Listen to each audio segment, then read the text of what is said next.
Hi, guys. Welcome back. Today's story is equal parts petty, theatrical, and oddly satisfying. My husband was at a hotel with his side chick, so I ordered room service and signed the bill to his company card. Buckle up. If you want the short, snackable version before we get into the meat, he thought he was being slick. He used company money. I made sure the company, his company, found out about his tasteful little getaway. The rest is theater, accounting, and a lot of cold coffee. But because somebody always wants the juicy details, here's how it went. From the tiny suspicious crumbs to the banquet of consequences. I'll start at the thing you don't always talk about, the small, quiet erosion of trust. Cheating isn't always a slam-bang, cinematic kiss in the rain. More often, it's a collection of weirdly specific tiny things that add up until they look like a full-blown pattern. Late texts, unexplained work dinners, a new perfume that doesn't belong in your life, a phone that is suddenly a forbidden artifact. It's subtle. It's stupid. And it made me silently furious. Our house used to smell like coffee and laundry detergent. It became a timed choreography of who left for work first and who remembered to load the dishwasher. My husband, let's call him Mark, because people need names to carry weight, had a job that paid decently and gave him a corporate credit card for travel and entertainment. He'd always had a little swagger about being on the company account, as if expense reports were a personality trait. At first, the red flags were ridiculous. Socks in weird places, sunglasses that were not his, the faint trace of a cheap floral perfume on his jacket after a team event. He started answering texts with the kind of coy, casual affection that seemed aimed at an audience other than me. He took phone calls at odd hours and excused them as time zones or client differences. He promised that everything was fine and he loved me like a man rehearsing for a lead role. I wanted to believe him. I wanted to be the person to give him the benefit of the doubt, but I am not a person who likes being surprised by betrayal. I also don't play drama for drama's sake. So I started paying attention. I wrote down oddities. I checked our credit card statements because I'm practical and nosy in roughly equal measure, and I learned how to spot a pattern in numbers like someone else reads faces.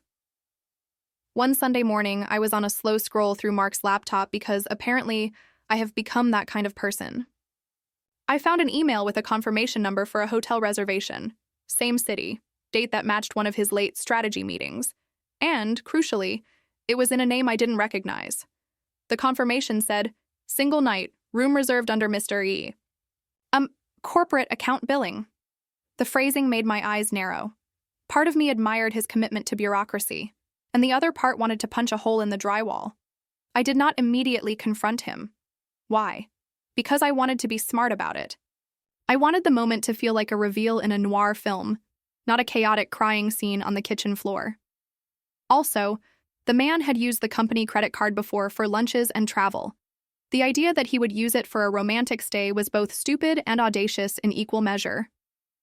If he'd really decided his extracurricular activities would be supplied by corporate expense, then corporate should be the one to sound the alarm. So I did something that is not heroic. It's a little petty, a little ruthless, and entirely theatrical. I drove to the hotel on the night I knew he'd be there. This is where people always want specifics like GPS coordinates and room numbers, and I will not be a how-to manual for infidelity or fraud. What I will tell you is what it felt like to walk into that lobby. It smelled of lilies and a faint, expensive vanilla. The lighting was too flattering for strangers. Couples walked by hugging, the kind of intimacy that makes you both nostalgic and murderous. I checked in under my own name at the front desk and asked, like someone who had read too many spy novels, to confirm that Mr. M's reservation was indeed active. They said yes. The receptionist smiled in the generic machine-trained way hotels teach you to smile. I did not storm up to his room. That would be messy, loud, and something I could have done in a moment of righteous fury. Instead, I made an executive decision. If he was going to treat company money like his own personal gift card to romance, then I was going to make sure the company would get an itemized invoice with a headline. I wanted the person who writes checks over corporate expenses to know specifically what kind of entertainment their employee had chosen. I asked the front desk to put me through to room service. Now, I should make one thing clear. I'm not proud of every single decision I made that night. What I did, however, was not the act of a person trying to ruin someone.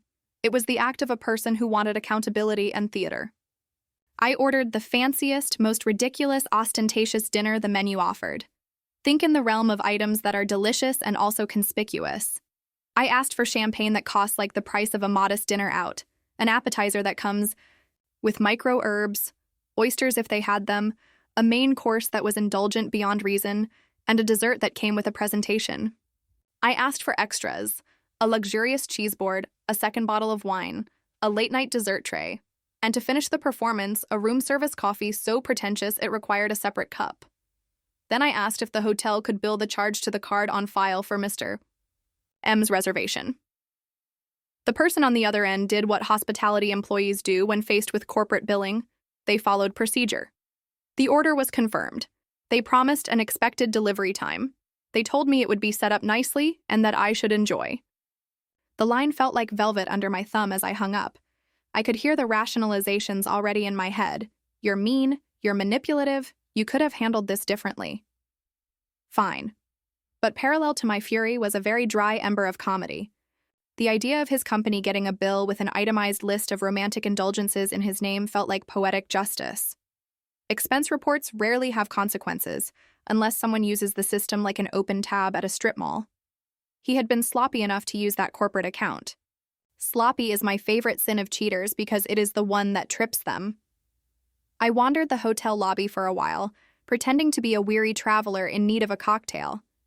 I texted a friend with a coy, "You will not believe where I'm sitting," and she sent back 3 question marks and a very supportive good luck emoji.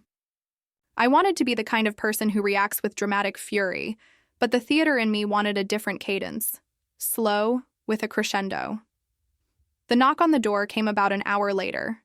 The bellman wheeled in trays that were ridiculous in their EU abundance, towers of plates, silver cloches that made the room sound like an old opera, polished cutlery for days. The suite had the kind of view that shows you a city's selfishness at night, windows like eyes. I could hear laughter and murmured voices beyond the slightly ajar door. The thing about witnessing someone else's clandestine affection in real time is it strips the situation of the romantic gloss you imagine. Their voices were less lyrical than I expected, more nervous, like a pair of teenagers whispering in a library.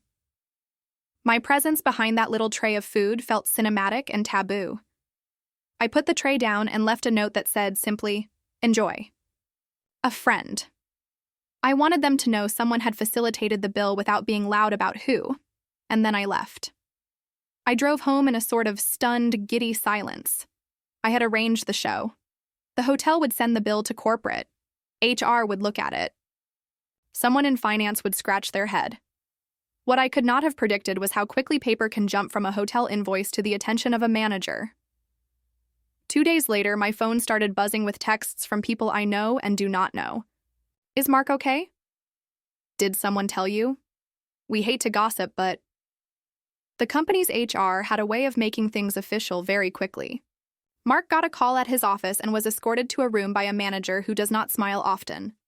The conversation sounded flat and shocking when I overheard snippets in the next room.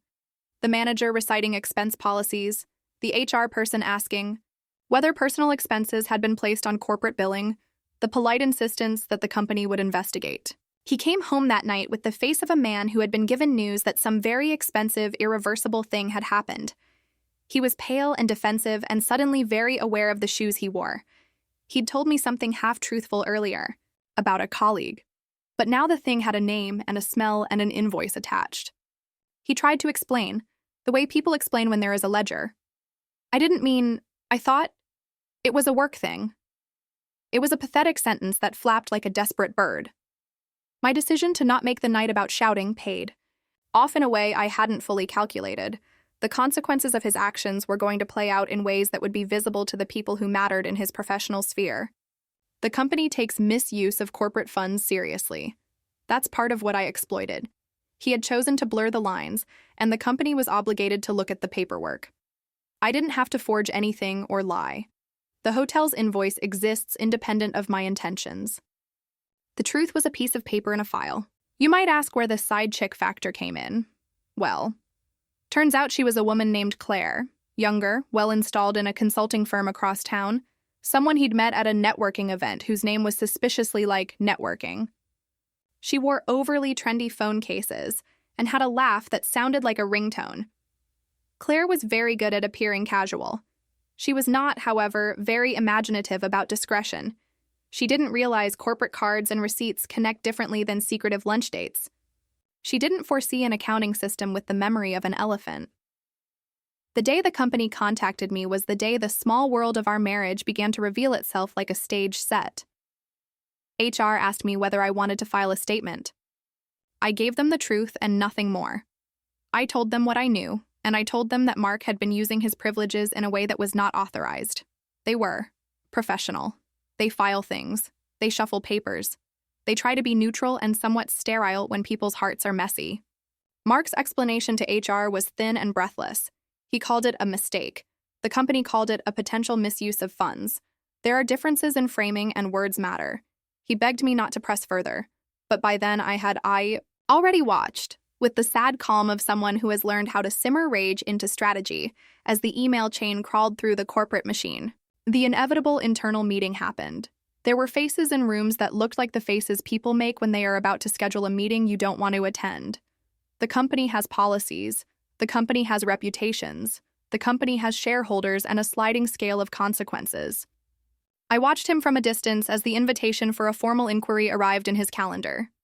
He tried to practice humble flattery and contrition, but contrition is a thing that either pries open your heart or polishes a mask.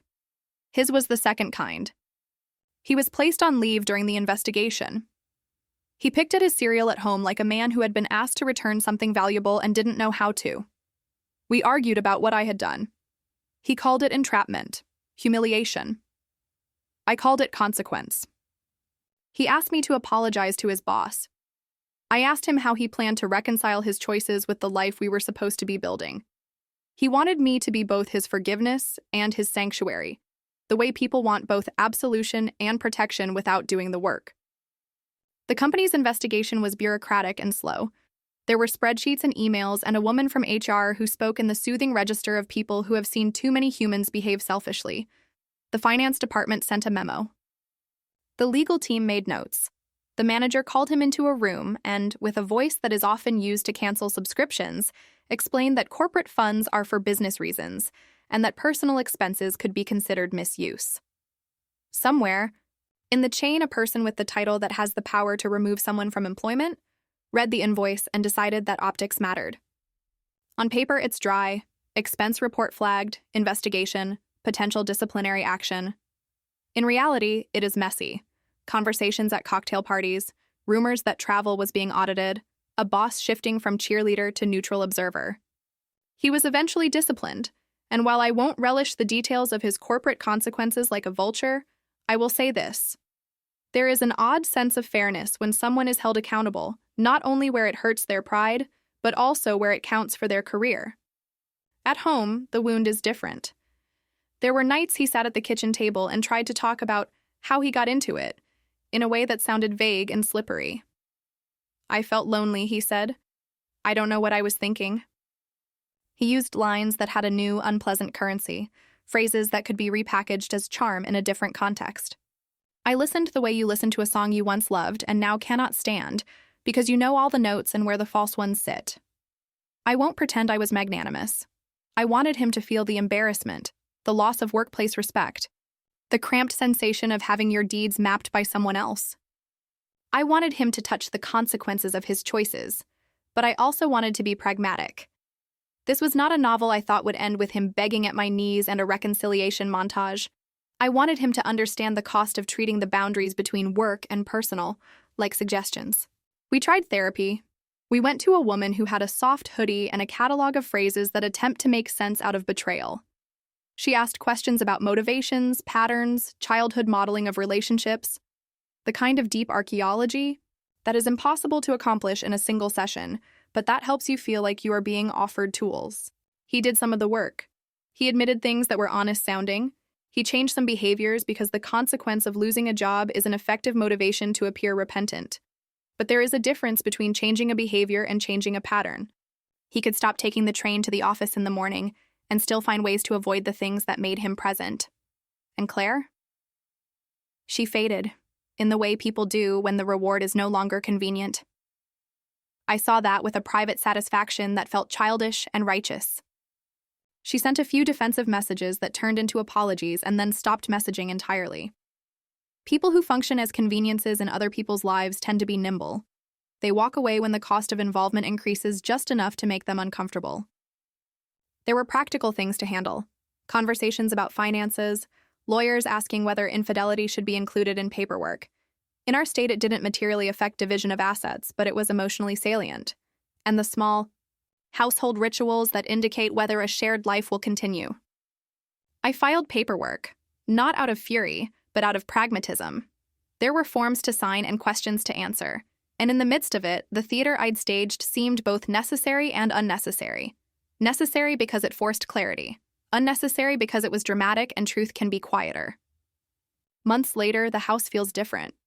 The coffee is still hot in the morning. The vacuum still clunks on Tuesdays. But the atmosphere is not identical because we are different people now. He's quieter. He checks his phone in front of me like a man learning to be visible.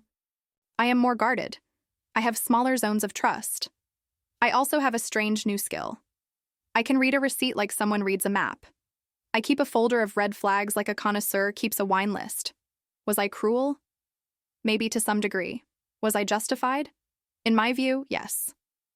If you borrow someone else's money to have an affair, you should be prepared for that borrowing to be noticed.